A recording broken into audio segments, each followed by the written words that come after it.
Bubble Busters! My name is Rachel. I am 25 years old and 9 months pregnant with my baby. This is my first baby, so I get nervous sometimes. But with my husband Jeff's huge support, I'm doing okay. Rachel, how are you feeling? You ask me this every day, but my answer is the same. I'm fine. It is my due date next month. Do you think it's going to be a girl or a boy? Which one do you prefer? Either is fine, as long as you and the baby are healthy. Have you thought about the names yet? Of course. If it's a girl, Lisa. If it's a boy, James. Great names. I can't wait to see a healthy baby soon. At that time, we were an ordinary couple who were excited to have our first baby. Next month, I gave birth to a healthy baby girl right on my due day. We named her Lisa, picking the name from Jeff's list. As she was the first grandchild for both our families, she was very much loved and spoiled by her grandparents.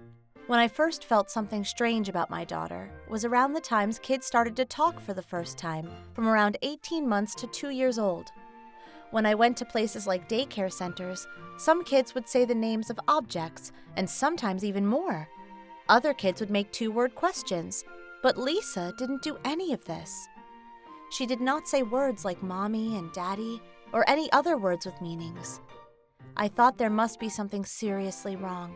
My husband Jeff thought so too. We both felt that there was something wrong. He looked up information on his phone sometimes and showed it to me. Lisa doesn't talk, does she?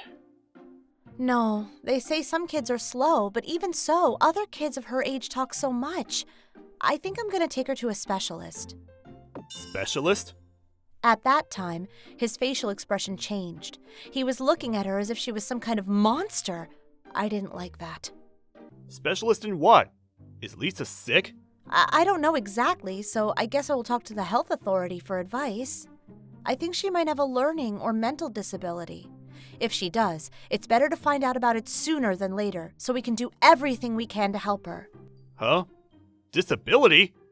I can't have a disabled child! I'm only talking about possibilities. She might just be a slow learner. This is the worst! His words really irritated me. What do you mean, worst? I mean disabled! She is your daughter, though. I'll think about this if the specialist says she is. What? Jeff! Jeff went to bed as if to say he did not want to talk about it anymore. I was angry and said that this was a side of him I had never seen.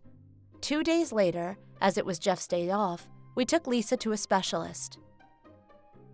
My diagnosis is... well, more precise test results will come in later, but your daughter most likely has some kind of mental disability. I see. Will she ever be able to talk? She makes sounds, so there's no problem with her vocal cords.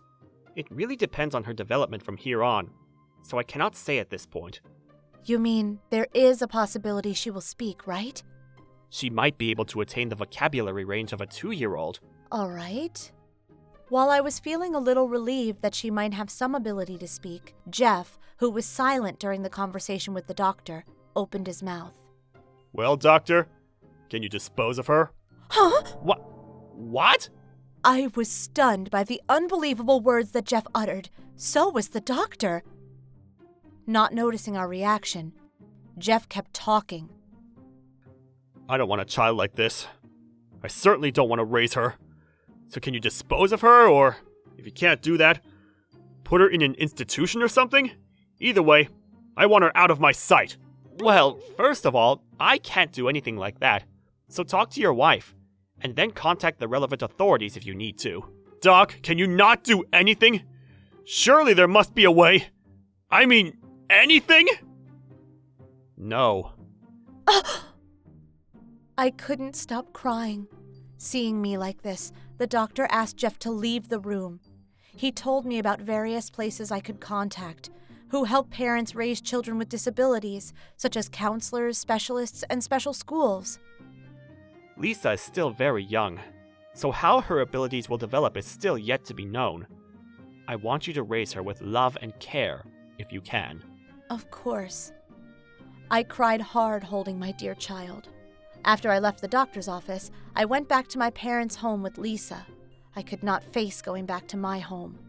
I cannot live with a man who wanted to dispose of or abandon his own flesh and blood. I never want to. My parents were surprised to see me come home crying with Lisa, but warmly welcomed us. I told them about Lisa's disability and what Jeff said when we learned it, but I want to raise Lisa no matter what. I also told them that I want to divorce Jeff. The first thing my parents said was they needed to prepare the room and find a child-sized bed for Lisa. They made a fuss and prepared a room for us. That made my heart relax a little, as I was only concerned about Lisa until then. But then, the focus of my anger and rage turned to Jeff. Jeff, let's get a divorce. I don't want to have anything to do with you. I don't want compensation or child maintenance. Just split our savings. That's all I want from you. I was gonna say the same to you. So thanks for saving my time. I don't want to waste my hard-earned money on her. You can have all the savings instead. How could you say something like that? No, I only want half of the savings. You're stubborn. I don't want to owe you anything. You might use it against me later. Do you think I'm gonna do that? Just in case. I want to do everything I can to protect Lisa. Well, whatever. Alright. You can have half the savings then. Are we gonna file for divorce tomorrow? I will deliver the papers tomorrow. I need to collect our things too. I won't bring Lisa with me, of course. That's a relief. I don't want to see her anyways. We settled on our divorce, and I packed mine and Lisa's things and moved into my parents' home. We lived as a family of 4, my parents, Lisa, and I. It wasn't an easy ride, but we lived happily together for 15 years. Lisa, who was only 2 when I got divorced, turned 17 now. Although she is not eloquent, she can communicate well enough and express what she wants to say. Most surprisingly, her hidden talent started to shine during the past 15 years. Lisa, are you still at it? Yeah. You need to have a break and have lunch. Nope. You must. If I leave you alone, you will not stop. Although her dissatisfaction clearly showed, she put her brush down and stretched her arms. Beautiful. What's this? Rain. Is it? Oh, this is a frog, isn't it? How pretty. Lisa has a talent for watercolor paintings. This talent was discovered by her art teacher when she was in elementary school. As Lisa really liked painting, she started to take art lessons, and her talent blossomed. The art teacher recommended her to enter a competition, and she won first prize. Since then, every time she entered a competition, she won something. She even has a few fans of her art and holds her own exhibitions. Naturally, it brought in a fair amount of money for her. I kept the money for Lisa to buy materials for her paintings and for rainy days. That was the time, after 15 years of absence, Jeff contacted me. It's been a while. How are you? How's Lisa? Huh? Jeff? What do you want from us after all these years? I just wondered how you were. After all these years? Are you doing all right? I never forgot you asked the doctor to dispose of her. I'll remember those words for as long as I live. I'm sorry about that. I didn't know what to do. You didn't know what to do. No matter what you say, wanting her disposed of is unforgivable. What do you want? Spit it out! Money. Huh? Lisa's now a famous artist, right? I don't know anything about art, but I heard she's famous. I owe some money, and I'm struggling a bit. He cut Lisa off. He wanted her disposed of, but when he has no money, he thinks he can turn to her. There is no way I can forgive such a scumbag of a man. Troublebuster!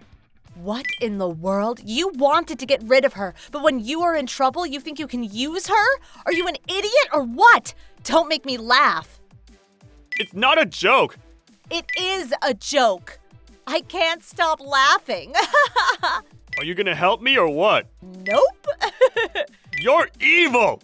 I'm not the one who is evil. It's you who are evil. Demon! I'm not. You are such a child. Can talk a little smarter? Gold digger! No way. What? I am a gold digger? Yes, you are. You're throwing out the money Lisa's making. No, I'm not. We live on the money I earn, not Lisa. I'm saving what Lisa earns to buy things she needs for her paintings and for rainy days. She has disabilities, so after my parents and I pass away, she will need all the money she can get. That's why I'm saving her money. Can you spare a little bit of that money for me? What the? Why are you in debt anyways? Hostess Club. Disgusting. What kind of person are you? Ugh, gross. What a scumbag. Never, ever contact me again. I said everything I wanted to say and blocked and deleted him from my message app. Lisa must have noticed that I was upset. She quickly drew a bouquet of flowers with colored pencils and gave it to me. Although she did it quickly, it was so very beautiful. I thought it deserved to be framed and put up somewhere in the house. After the exchange, Jeff turned up at the art class she thought she was holding her exhibition and tried to speak to Lisa. However, for Lisa, a strange middle-aged man coming up and begging her for money was a scary experience. She panicked and threw everything she could get a hold of, like brushes, tubes of paint, and water, etc. Eventually, Jeff was dragged away by the police. After this incident, I wondered if she might be traumatized and not want to go outside the house. However, she developed a new interest in her art, which is to work in coloring 3D objects.